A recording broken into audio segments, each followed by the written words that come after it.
Hi welcome back to my channel. ఈరోజు కథ నా ప్రాణమ 48వ భాగాన్ని వినేద్దాం. లావణ్యాన్ని ఎత్తి జీబ్లో పడేస్తాడు ఒకడు. అందరూ వెళ్ళి జీప్ స్టార్ట్ చేసేంతలో వాడు ఎగిరిపోయి అవతల పడతాడు. ఆ పక్కనే ఉన్న వాడి మెడని పట్టుకుంది ఒక చెయ్యి. అది చూసిన ఆ రౌడీలకి చిర్రెత్తి ఎవడివిరా నువ్వు అంటూ విరుచుకుపడ్డారు రౌడీలందరూ ఆ వ్యక్తి మీద. నన్నే ఎవరని అడుగుతున్నారా, నేను దాన్ని మొగుణ్ణిరా అంటూ వాడి కడుపులో ఒక పంచ్ ఇచ్చేసరికి వాడు కింద పడతాడు. వాడు ఎలా అయితే పడ్డాడో అంతే ఫోర్స్తో లేస్తాడు. బట్ వెంటనే కుప్పకూలిపోతాడు. ఆది గారు అంటూ లావణ్య ఫోర్స్గా వచ్చి ఆదిని హక్ చేసుకుంటుంది.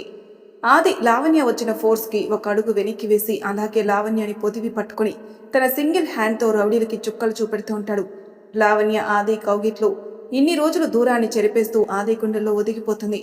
ఆది కాసేపటికి లావణ్యని పక్కకి చెరిపి ఒక్క నిమిషం జాను, ఇప్పుడే వస్తాను అని లావణ్య బుగ్గపై కిస్ చేసి ఒక్కొక్కరిని కైమా కింద కొట్టి అవతల పారేస్తుంటాడు. అందరి పని అయిపోయిన తర్వాత లావణ్య దగ్గరికి వెళ్ళి గట్టిగా హత్తుకుని అలానే ఉండిపోతాడు. వారి కలయికకి ఆ ప్రకృతి కూడా ఆమోదించినట్టు ప్రకృతి కూడా పులకించిపోయి చిన్నగా వర్షం మొదలవుతుంది. వర్షం పడుతున్నా లెక్క చేయకుండా ఇరువురు ఇన్ని రోజులు వారి ఎడబాటుని కరిగించేలాగా అలాగే ఒకరి కౌగిల్లో ఒకరు ఉండిపోతారు.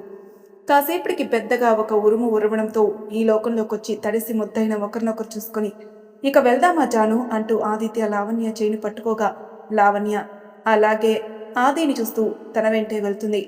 మెల్లగా ఇద్దరు కలిసి ఇంటికి చేరుకునేసరికి ఇద్దరు ఆ వర్షంలో పూర్తిగా తడిచిపోతారు.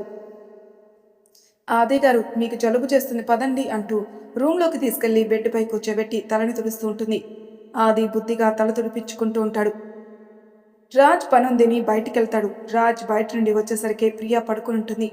పడుకుందిలే అని రాజ్ ఫ్రెష్ అయి వచ్చి ప్రియా పక్కన కూర్చొని ఆ రోజు తను చేసినవని ఆ రోజంతా జరిగినవన్నీ చెప్తూ ఉంటాడు. అలా చెప్తూ రాజ్కి చాలా బాధగా అనిపించి, ఏంటి అమ్మో, నా మీద కోపం పోలేదా? నేను పక్కనే ఉండి నేను కాపాడుకోలేకపోయాను అని కోపమా? ప్లీజ్ రా, ఇంకా నా వల్ల కాదురా, లేవరా అంటూ ప్రియా చేయిని పట్టుకునేసరికి ప్రియా ఒళ్ళు చల్లగా ఉంటుంది. అంతే, రాజ్ కంగారుగా ప్రియా నుండి నా చేయి పెట్టి చూసేసరికి చల్లగా తగులుతుంది. రాజ్ వెంటనే అమ్మా, నాన్న అని అరిచినట్టు పిలిచేసరికి అందరూ కంగారుగా అక్కడికి వస్తారు.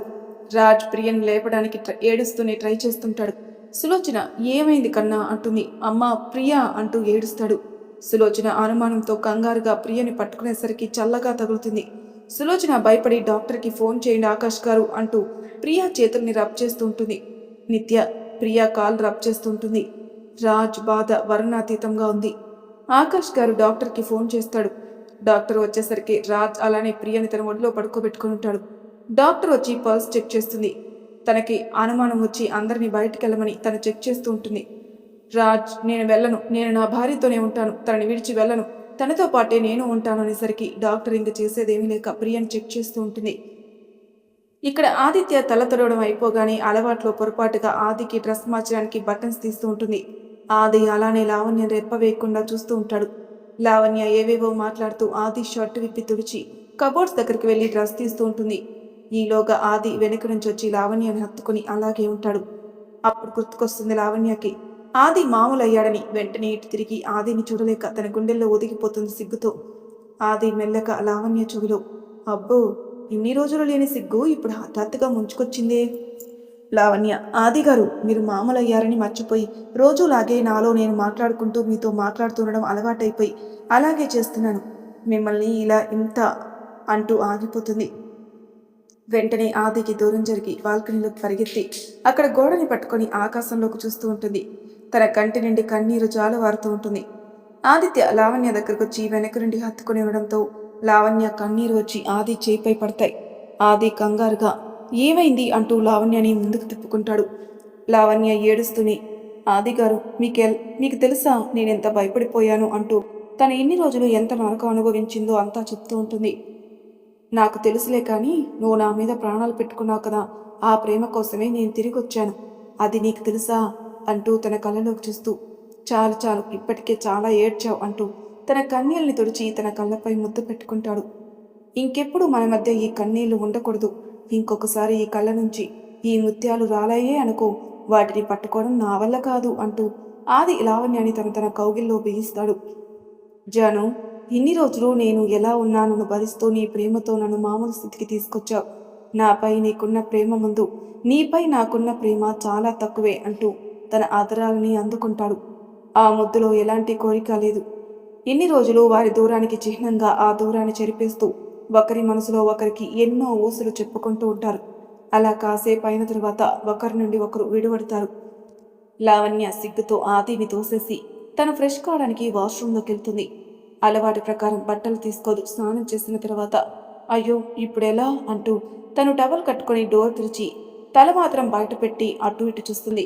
ఆది గారు అని పిలిస్తే ఆది చప్పుడు చేయకపోవడంతో అమ్మయ్య వెళ్ళిపోయినట్టున్నారు అనుకుంటూ అలాగే టవల్తో బయటకొచ్చి కబోర్డు వైపు అడుగులు వేస్తూ ఉంటుంది. ఈలోగా ఆది బాల్కనీ నుంచి వస్తాడు. ఆది లావణ్యని అలా చూసి శిలలా నిలబడిపోతాడు. లావణ్య సిగ్గుతో వెంటనే బాత్రూంలోకి దూరుతుంది. ఆదిత్య తేరుకొని బాత్రూం డోర్ కొట్టి జాను డోర్ తీ అన్నాడు. ఆది గారు మీరు బయటికెళ్తే నేను వచ్చి డ్రెస్ మార్చుకుంటాను అంది. ఇన్ని రోజులు నా ముందే మార్చుకున్నావు, మరి అప్పుడు లేని సిగ్గు ఇప్పుడెందుకు? లావణ్య ఆదిత్య గారు ప్లీజ్, ఇన్ని రోజులంటే మీరు షాక్లో ఉన్నారు, ఇప్పుడేమో మీరు మామూలు అయిపోయారు. మీ ముందు నేను ఇలా ఎలా రాగలను? ప్లీజ్ మీరు ముందు బయటికెళ్ళండి. నేను వెళ్ళను అన్నాడు. లావణ్య తల కొట్టుకుంటూ నాది బుద్ధి తక్కువ, డ్రెస్ తీసుకోకుండా రావడం, ఏం చేస్తాను అనుభవించాల్సిందే అంటూ అక్కడే స్టూల్ పై కూర్చొని ఆది గారు మీరు బయటికి వెళ్ళే వరకు నేను బయటికి రాను అంటుంది. ఆదిత్య నువ్వు రాకపోతే నేనే వస్తాను, నా దగ్గర స్పేర్ కీ కూడా ఉంటుంది, ఆలోచించుకో అన్నాడు. ఆది గారు అంటూ కోపంగా పిలుస్తుంది లావణ్య. ఆదిత్య నవ్వుతూ నువ్వు కోపంగా పిలిచినా నేను వచ్చేది ఖాయం బంగారం అంటూ డోర్ తీసుకుని లోపలికెళ్ళి లావణ్యని అలాగే ఎత్తుకుని బయటకు తీసుకుని వస్తాడు. లావణ్యని అలాగే చూస్తూ తన నుదుటిపై ముద్దు పెట్టుకుని బెడ్డుపై కూర్చోబెట్టి నవ్వుతూ తను బయటకు వెళ్ళిపోతాడు. ఆది చేసిన పనికి లావణ్య అలాగే ఉండిపోయి కాసేపటికి మామూలై అమ్మో ఈ ఆదిగారు మామూలు వారు కాదు అనుకుంటూ డ్రెస్ మార్చుకుని బయటకు వచ్చేసరికి ఆది అక్కడున్న పని వాళ్ళతో మాట్లాడుతూ ఉంటాడు. లావణ్య వచ్చి ఆదిని చూడలేక చూస్తూ కిచెన్లోకి వెళ్ళి ఇద్దరికి లంచ్ ప్రిపేర్ చేస్తూ ఉంటుంది. ఈలోగా ఆది ఇంటికి ఫోన్ చేస్తాడు. ఆది ఫోన్ చేసేసరికి రాజాగారి ఇంట్లో ఆనందానికి హద్దులు లేకుండా పోతుంది. తలా ఒకరు కాసేపు ఆదితో మాట్లాడిన తర్వాత ఆది రాజ్కి ఫోన్ చేస్తాడు. ఆది ఫోన్ రాజ్ లిఫ్ట్ చేయడు. ఇక్కడ ప్రియా పరిస్థితి బాగోలేని కారణంగా టెన్షన్లో ఉండడం వల్ల ఆది ఫోన్ లిఫ్ట్ చేయడు రాజ్. ఆది ఏమైంది ఈ రాజ్ ఫోన్ ఎందుకు లిఫ్ట్ చేయడం లేదు అనుకుంటూ ఉండగానే లావణ్య అన్ని డైనింగ్ టేబుల్ మీద సర్ది ఆదిత్య గారు రండి లంచ్ చేద్దాం, ఆకలవుతుంది అంటుంది. ఆది సరే అని ఇద్దరికి ఒకటే ప్లేట్లో వడ్డించమని చెప్పి ఇద్దరు కలిసి ఒకరినొకరు తినిపించుకొని కాసేపు కబుర్లు చెప్పుకుంటూ ఉంటారు. ఈలోగా ఆదిత్య మెడిసిన్ ఇవ్వాల్సిన టైం అవడంతో లావణ్య ఆదిత్యకి మెడిసిన్ ఇస్తుంది. కాసేపటికి ఇన్ని రోజుల బడలిక ఏమో అలాగే ఆది ఒడిలో నిద్రపోతుంది లావణ్య. లావణ్యని డిస్టర్బ్ చేయకుండా ఆది కూడా సోఫాలో వెనక్కి వాలి కూర్చుని ఉంటాడు. సాయంత్రం అవుతుండగా మెలకువ వస్తుంది లావణ్యకి. ఆదిని చూసి గప్పుకున లేచి మీరు ఇలానే కూర్చున్నారా, నన్ను లేపితే పోయేది కదా అంటూ లేచి ఫ్రెష్ అయ్యి వచ్చేసరికి ఆదిత్య కాఫీతో రెడీగా ఉంటాడు. లావణ్య ఆది కాఫీ కప్స్తో ఉండేసరికి హ్యాపీగా ఫీల్ అయి ఇద్దరు కలిసి కాఫీ తాగుతుంటారు. ఆది లావణ్యతో బయటికి వెళ్దామా అంటాడు. ఆదిత్య ఇక్కడ చూడవలసిన ప్లేసులు చాలా ఉన్నాయి, ఇన్ని రోజులు నువ్వు నా వల్ల చూడలేకపోయావు, ఇప్పుడు నేనే నీకు దగ్గరుండి చూపిస్తాను అంటాడు. లావణ్య సరే అని రెడీ అయి వస్తుంది. రెడ్ శారీకి black beads border and black బ్లౌజ్తో తన హెయిర్ని ఒక పక్కగా లీవ్ చేసి మెడలో మంగళసూత్రం తప్ప ఎలాంటి అలంకరణ లేక చాలా సింపుల్గా రెడీ అయి వస్తుంది. ఆది లావణ్యను చూస్తూ లావణ్య స్పెట్స్ సరిచేస్తూ వెళ్దామా అంటూ తన చేయి చేస్తూ ఇస్తాడు. లావణ్య నవ్వుతూ ఆది చేయి పట్టుకుని బయటికి నడుస్తుంది. ఆది కూడా లావణ్యకి మ్యాచింగ్ వేసుకుని ఇద్దరు కలిసి బైక్ మీద వెళ్తుంటారు. అక్కడ చూడవలసిన ప్లేసెస్ని లావణ్యకి దగ్గరుండి ఆది చూపిస్తూ ఉంటాడు. అలా వాళ్ళు అన్నీ చూసి వారి ఎస్టేట్లో ఉన్న తోటలోకి రావడంతోనే వర్షం మొదలవుతుంది. బైక్పై వెళ్లడంతో బైక్ని ఒక పక్కగా ఆపి అక్కడే ఉన్న ఒక షెడ్ లాంటి దాంట్లోకి వెళ్ళి ఉండిపోతారు. వర్షం జోరున కురుస్తుంది. లావణ్య తన బట్టలు ఆరబెట్టుకుంటూ ఉంటే ఆది చూస్తూ ఉంటాడు. వీళ్ళు షెడ్లోకి వెళ్ళడం చూసి అక్కడే పనిచేస్తున్న పాలేరొచ్చి ఆదిత్య గారు మీరు ఇటువైపు వచ్చారు, మెరుపు మామూలు అయ్యారు అంటూ అడుగుతాడు. ఆది నాకు బాగానే ఉంది, తనకి ఊరి చూపిస్తూ మన తోటలోకి వచ్చేసరికి వర్షం మొదలైంది, చేసేది లేక ఈ షెడ్లోకి వచ్చాం అంటాడు. ఆ పాలేరు వర్షం కూడా బాగా వస్తుంది, ఇప్పుడిప్పుడే తగ్గేలా లేదు, వర్షం తగ్గే వరకు ఇక్కడే ఉండండి, మీకు ఆహారం తీసుకుని వస్తానంటూ అతను వెళ్ళి ఆదిత్య వాళ్ళకి ఆహారం తీసుకుని వస్తాడు. చేసేదేం లేక అక్కడే ఆదిత్య వాళ్ళు ఉండిపోతారు. ఆదిత్య లావణ్య కుందిని దీపం పెట్టుకుని ఆ దీపం వెలుతురులోని భోజనం చేసేసి కాసేపు కబుర్లు చెప్పుకుంటూ ఉంటారు. ఈలోగా బయట ఒక పెద్ద పిడుగు పడేసరికి ఆ శబ్దానికి లావణ్య భయపడిపోయి ఆదిని హత్తుకుంటుంది. లావణ్య అలా హఠాత్తుగా హత్తుకునేసరికి ఇద్దరూ ఒక వింతైన అనుభూతిలోనే. వెంటనే లావణ్య ఆదిత్య నుంచి దూరం జరగాలని ప్రయత్నిస్తుంది. కానీ ఆదిత్య అలానే లావణ్యని తన కౌగిల్లో బంధించి తన చేతులను లావణ్య నడుంపైకి తీసుకెళ్లి ఇంకా గట్టిగా హత్తుకుంటాడు. ఆదిత్య చేసే చర్యలు తనలో పులకింతల రేపగా అలాగే తన కళ్ళు వాల్చేసి ఆదిత్య ఎదపై పడిపోతుంది. ఆది లావణ్య నుంచి దూరం జరిగి పక్కనే ఉన్న గడ్డిని తీసుకొచ్చి పరుపులా సెట్ చేసి లావణ్య దగ్గరకొచ్చి లావణ్యని అమాంతం ఎత్తుకుని ఆ గడ్డి పరుపుపై పడుకోబెడతాడు.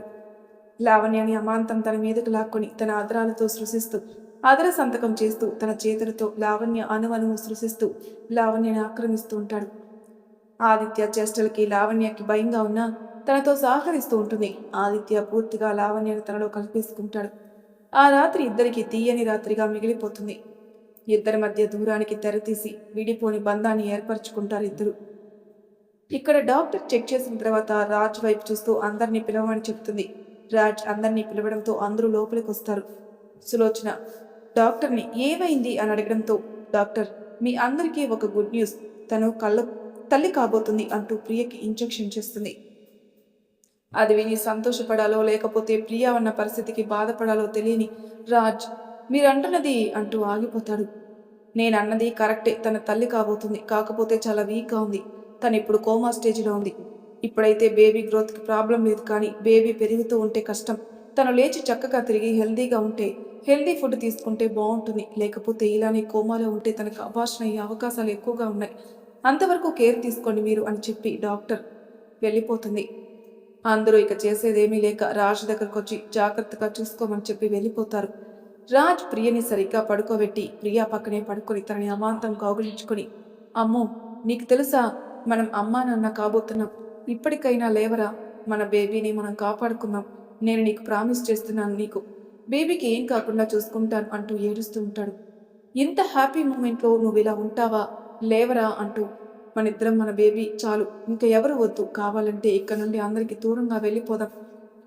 ప్రియాని ముద్దులతో ముంచెత్తి గుండెలపై గట్టిగా కౌగిలించుకొని, నాకు ఇవాళ చాలా హ్యాపీగా ఉందిరా, మనకు బేబీ రాబోతుంది అంటూ అలాగే ప్రియని హత్తుకొని పడుకుంటాడు. రాజ్ ఎదచప్పుడు ప్రియకి చిన్నగా కదలిక మొదలవుతుంది. కానీ అది రాజ్ గమనించడు.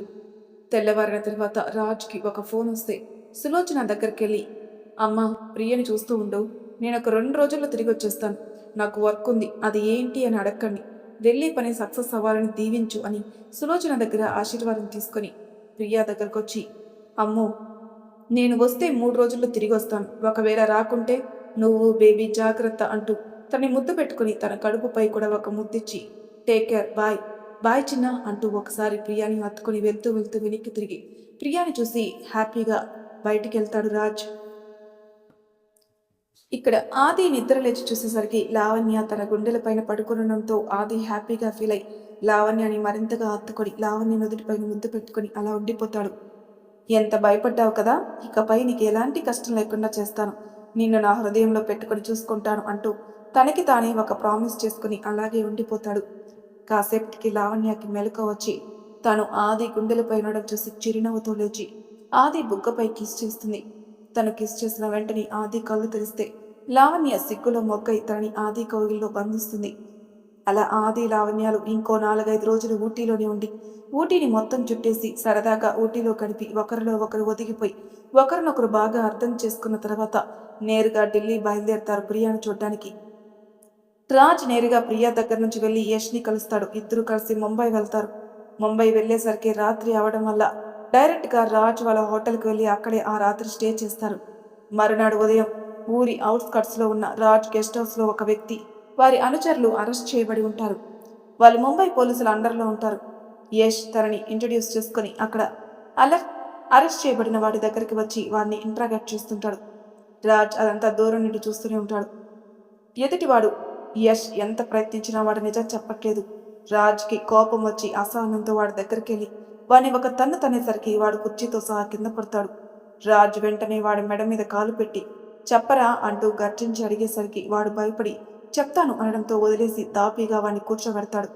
వాడికి వాటర్ ఇచ్చి తాగమని యష్ రాజులు కూడా ఎదురుగా కుర్చీలో కూర్చొని రిలాక్స్గా, ఇప్పుడు చెప్పు, ఇదంతా ఎందుకు చేశావు, వాడు, నా పేరు రాబర్ట్. మీకు తెలిసే ఉంటుంది నేను ఎంత పెద్ద రౌడీనో. పురాతన విగ్రహాలు దొంగలించి వాటిని అమ్మి డబ్బు చేసుకుంటాను. ఈ క్రమంలో చాలా పురాతనమైన విగ్రహం రామచంద్రాపురంలో ఉందని తెలుసుకుని దాన్ని కాజేయాలని 12 సంవత్సరాల క్రితమే స్కెచ్ చేశాను. కానీ ఆ విగ్రహానికి ఆ ఊరి పూజ రాజావారి రక్షణలో ఉండడం వలన అప్పుడు అది నా చేయి జారిపోయింది. తర్వాత కొన్ని రోజులకి ఎక్కడుందో చాలా ప్రయత్నించి కనుక్కున్నాను. అప్పుడు ఆ రాఘవగాడు చేయబట్టి మిస్ అయ్యాను. నాలో పంతం పెరిగి దానిని ఎలా అయినా సొంతం చేసుకోవాలని ప్రయత్నిస్తున్నాను. సరిగ్గా 12 సంవత్సరాల తర్వాత మేము వెతగ్గా మొన్న ఈ మధ్యనే మీరు దానికి పూజ చేయడం చూసాం. అప్పుడు మేము ఆ అమ్మాయిని లేపేసి విగ్రహాన్ని తీసుకెళ్దామనుకునే లోపు ఎవడో వచ్చి ఆ బుల్లెట్ని తనకి తగిలించుకున్నాడు. దాంతో అది తప్పించుకుంది. మా ప్లాన్ వేస్ట్ అయింది. తర్వాత కొన్ని రోజులకి ఆ ఊరిలో పుష్కరాలు జరుగుతున్నాయని తెలుసుకుని అక్కడికొచ్చి ప్రీ ప్లాన్డ్గా మా ప్లాన్ని అమలు జరిపాం. ఆ అమ్మాయిపై అటాక్ ఆ ఊర్లో ఉన్న రాజావారి శత్రువులతో వీరేశం కలిపి చేశాం. అది సక్సెస్ అయి ఆ ప్రియ బలైంది. మీరందరూ ఆ అమ్మాయికి ఏమైందో అని కంగారులో విగ్రహం గురించి పట్టించుకోలేదు. ఇప్పుడు అది మా దగ్గరే ఉంది. రాజ్ వెంటనే యష్ చేతిలో ఉన్న గన్ తీసుకుని వాడికి పాయింట్ బ్లాంక్లో రేంజ్లో పెడతాడు. వాడికి ముచ్చెమటలు పడతాయి. రాజ్ ట్రిగ్గర్ లాగి పట్టుకుంటాడు. దాంతో వాడు తడబడుతూ ఉంటే, రాజ్, చెప్పు, ఆ విగ్రహం ఎక్కడుంది? ఇదంతా ఎవరు చేయించారు అంటాడు. వాడు, నేనే చేశాను, ఆ విగ్రహం నా దగ్గరే ఉంది అంటాడు. రాజ్ అయినా కూడా గన్ తీయకపోవడంతో వాడు రాజ్ని చూస్తూ ఉంటాడు. ఒరేయ్, నేనేమైనా ఎర్రి పప్పలా కనపడుతున్నానా నీకు? ఆ విగ్రహం నీ దగ్గరే ఉంది అంటే నేను నమ్మమంటావా అన్నాడు రాజ్.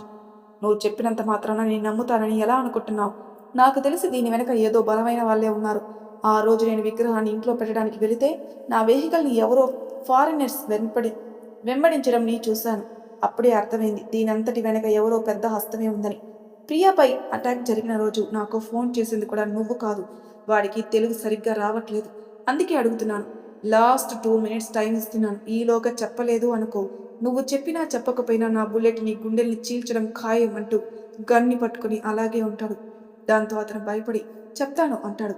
అతనెవరే కాదు, అతను లండన్లో ఉంటాడు. పేరుకి మాత్రం పెద్ద బిజినెస్ మ్యాన్.